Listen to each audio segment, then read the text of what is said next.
Les amis, j'ai la chance d'avoir passé 2 jours avec Chloé et Gurkan qui ont écrit le livre La France en van, Drive Your Adventure en collaboration avec WeVan.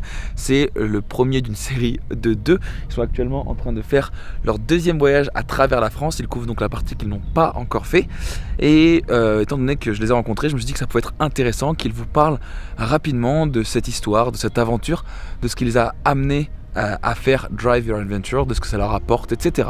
On va parler de différents sujets, c'est tout de suite, c'est maintenant. Je vous mets Chloé et Gurkan.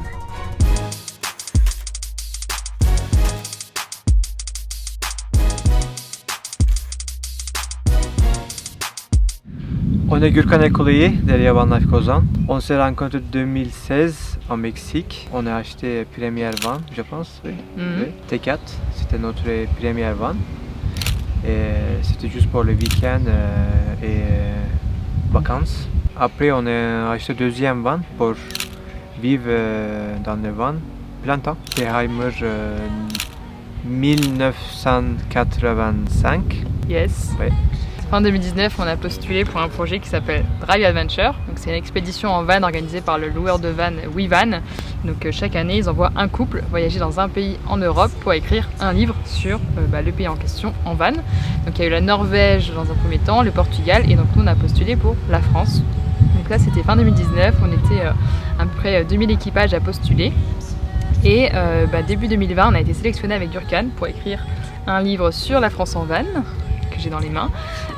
Et donc en fait à cause du Covid on n'a pas pu faire un long voyage de 6 mois comme c'était prévu, mais on fait 2 voyages. Donc l'année dernière on a voyagé de la Bretagne à la Corse pendant 3 mois avec un Volkswagen T6, donc un petit T6 comme ça avec un toit pop-up.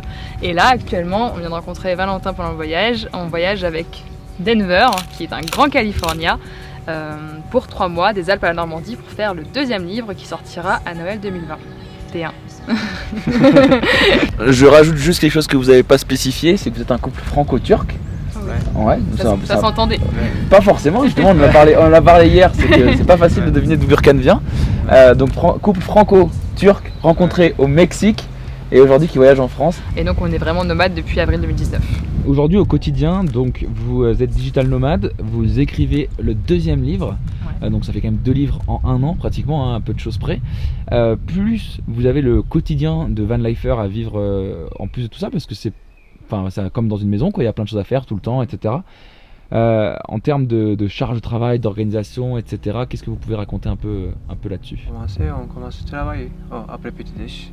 Ouais. C'est important. Après, on travaille jusqu'à midi, en général, tous les jours.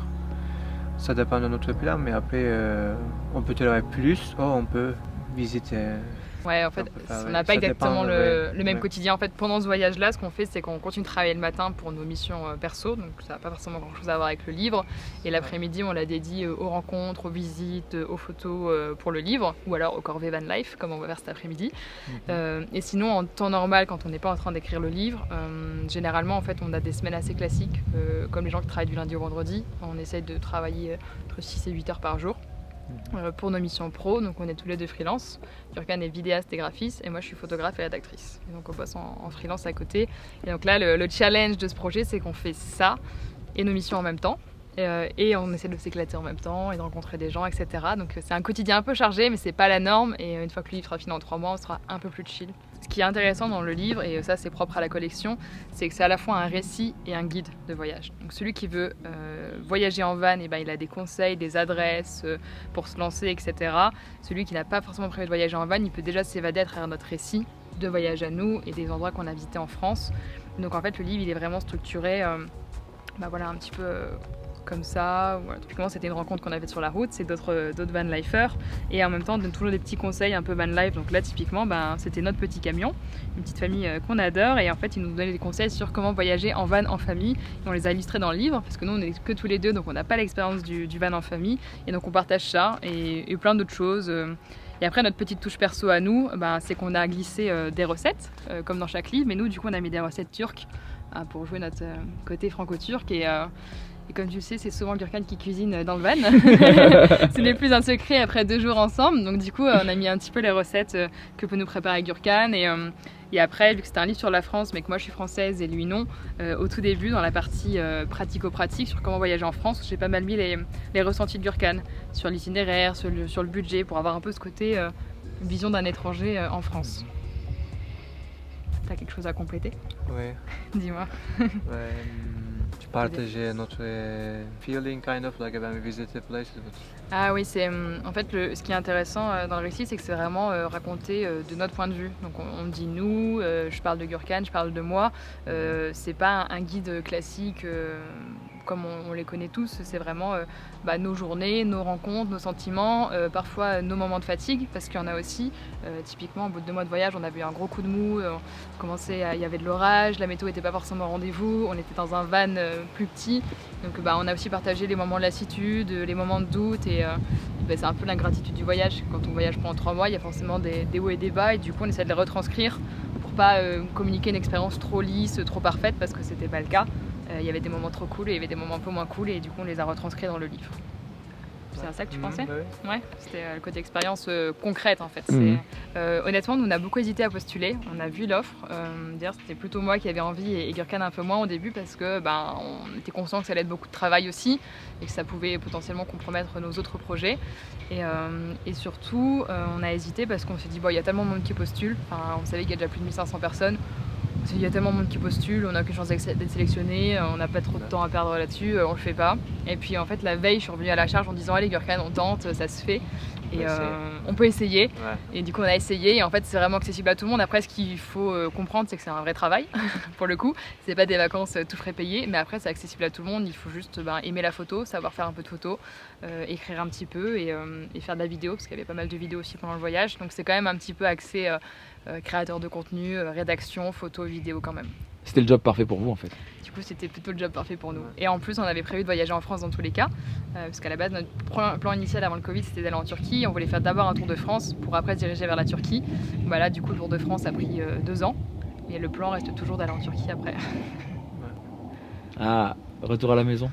On verra. Un peu pour moi, j'aime beaucoup essayer toujours l'expérience différente. Et Van Life était une expérience pour moi aussi. Et après on peut changer type de voyage. Mais qu'est-ce que j'aime beaucoup pour les Van Life, on peut travailler et on peut voyager en même temps. Facilement. Parce qu'on a énergie, de l'eau, etc. Toutes les choses on a besoin. On peut dire on peut faire Van Life plein temps. Parce qu'on a toutes les facilités. Après, on peut changer, on peut faire l'expérience aussi, mais ça dépend de notre métier, plan, etc. Oui. D'accord.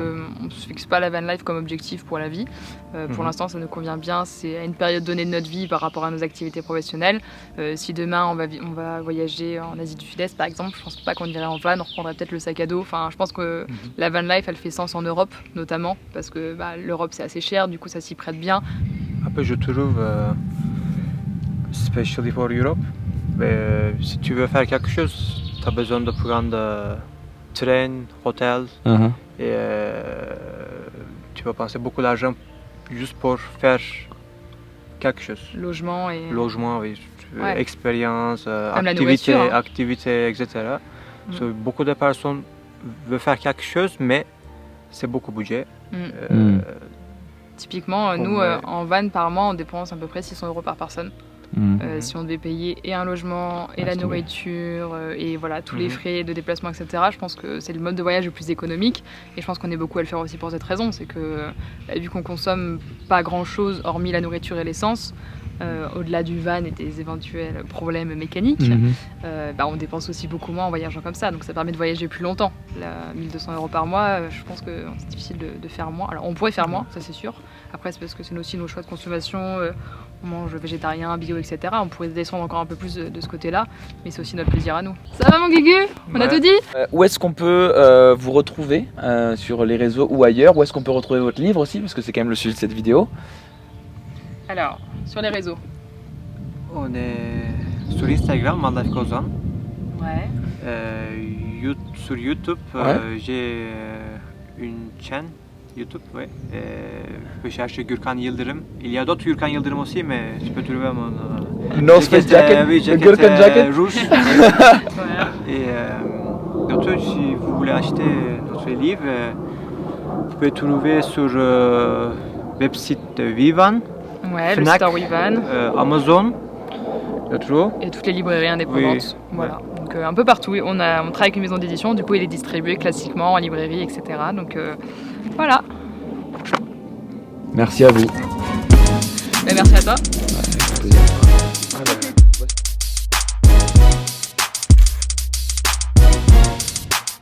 Bon les amis, ça faisait longtemps que je voulais acheter ce bouquin. Je suis extrêmement heureux de l'avoir acheté des mains même de Chloé et Gürkan.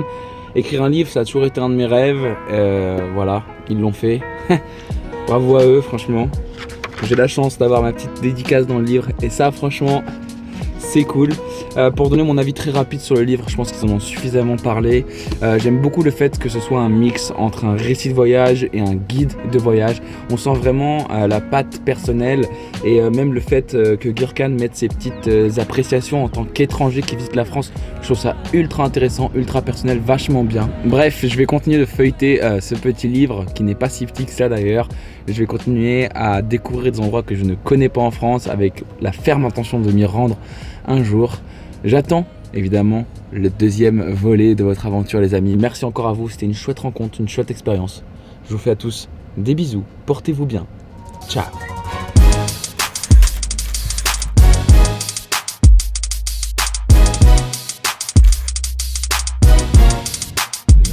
Et bah, non mais sur la même histoire, on s'est rencontrés au Mexique en 2016, non. Ah, on s'est rencontrés en 2016. Ensuite en 2018 on a acheté un van. Ah ouais, 2016. L'histoire n'a pas changé mon pote hein. Ouais. Allez vas-y, Okay. à toi de jouer. Ok, c'est parti. Oui, ça filme. Ok.